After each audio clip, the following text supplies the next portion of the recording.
A streak of blue. Thomas and Edward gave a splendid effort building the railroad, but they weren't suited for fast mainline services.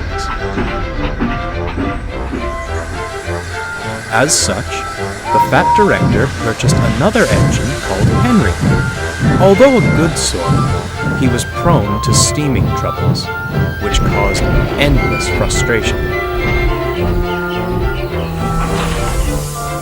Due to a lack of funds, engines were loaned from other railways. One of these, known only as 87546, fancied himself the savior of the line, and never failed to make it known.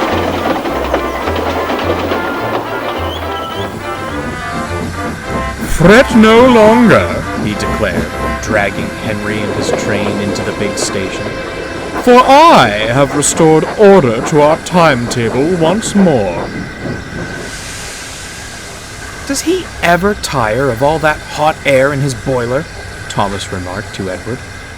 "I say, you, little one," the big engine beckoned to Thomas. "Be a good lackey, take my coaches and the indisposed away. I must rest my aching wheels."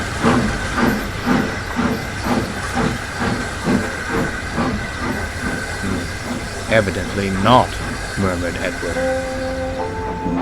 As Thomas buffered up, Henry couldn't even meet his gaze. "Oh, I'm sorry," he sighed. "He should be sorry," retorted Thomas. "One day, he'll get his."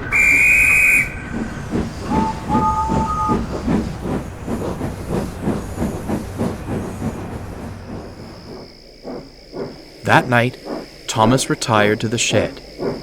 A vulgar discourse greeted him. "You know," 87546 said loudly to another loaned engine, "I do sympathize with the Fat Director.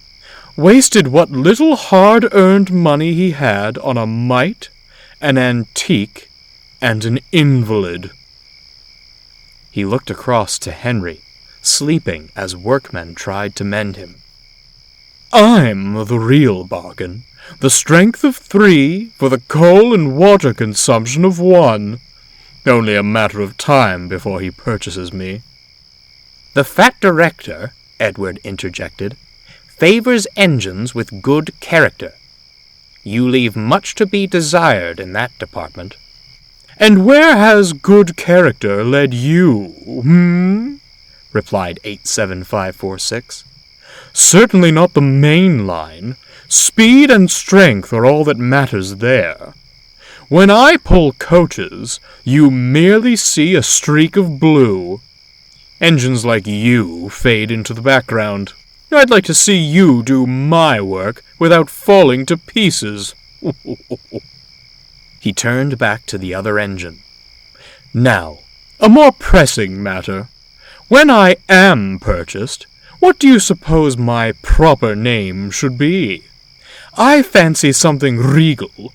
Lord Frederick Regaby has a certain charm to it. No?" Thomas was about to retort, but Edward gave him a look. "Save your steam," he muttered. "It's no use arguing with him." They stared at the loaned engine with contempt. Henry, who'd only been pretending to sleep, had heard everything. The next morning, 87546 awoke to a startling sight. There was Henry, hissing and wheeshing, halfway on the turntable. "What the devil is this?" "Oh, dear!" Henry coughed feebly. "Thought the men had made me better." "Well, get better and out of my way this instant. My admiring passengers are waiting. I demand extrication at once." But the other engines had all left for work. They couldn't have helped anyhow, for there was no way onto the turntable. "Worse and worse," the Fat Director scowled. as he paced the platform. "The passengers cannot be kept waiting. I'm sorry, Edward.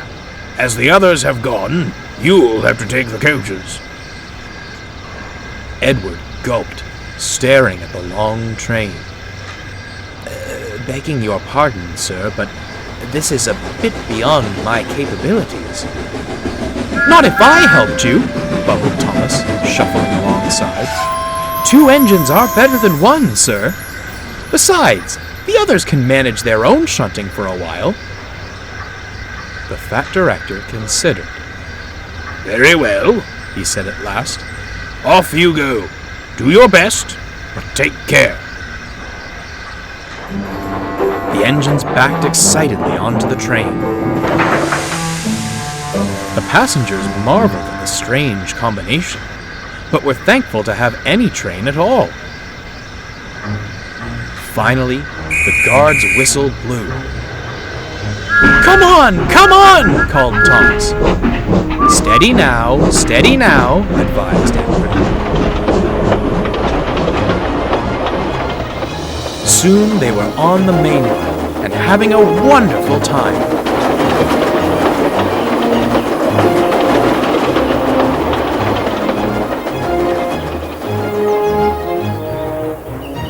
Thomas was so excited to leave the yards, he nearly pulled Edward's coupling off.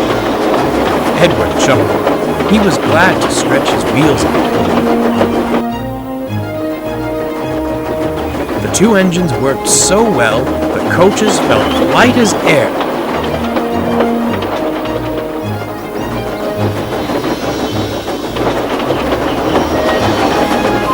Other engines were shocked as they raced past, whistling with glee.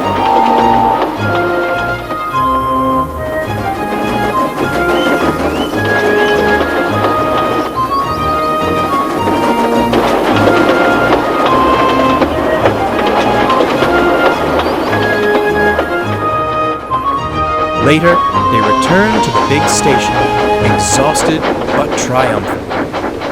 Henry, at 87546, stood at the platform. "Well, well, well," smiled Henry. "Our streak of blue has returned, and in one piece, no less." 87546 scowled as the happy passengers swarmed out of the coaches. "What splendid little engines you are! Your director must be proud of you." "He's very happy with his purchases indeed," chuckled Thomas. "No, ha ha!" fumed 87546 as he puffed away. "You were only allowed out of the yard because clanky old Edward couldn't manage alone. Enjoy your brief moment in the limelight. It's already fading."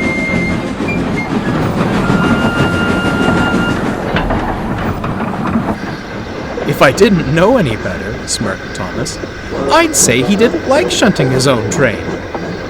He chortled off to the water pump, but Edward stayed behind. "Are you all right, Henry? What on earth happened this morning?" "Oh, the usual steaming troubles. You know how it is." "Miraculously," he winked, "the problem seemed to vanish after you'd gone." "Oh, you didn't!" Edward gasped. "Now, Edward," Henry grinned, "do you really think I'd do such a thing?" And without another word, Henry steamed away.